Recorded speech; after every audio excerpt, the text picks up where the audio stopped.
Hello everyone, today I'm going to show you how to buy Toncoin using your TonKeeper Wallet application.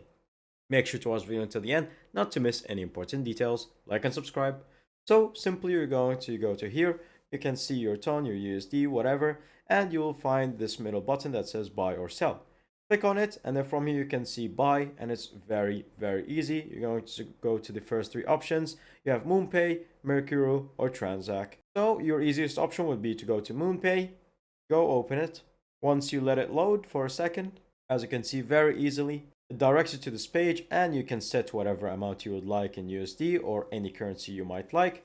So once you click continue, it's going to ask for your email, set whatever email you would like. And then finally, we'll direct you to this page where you can enter your debit card details or credit card.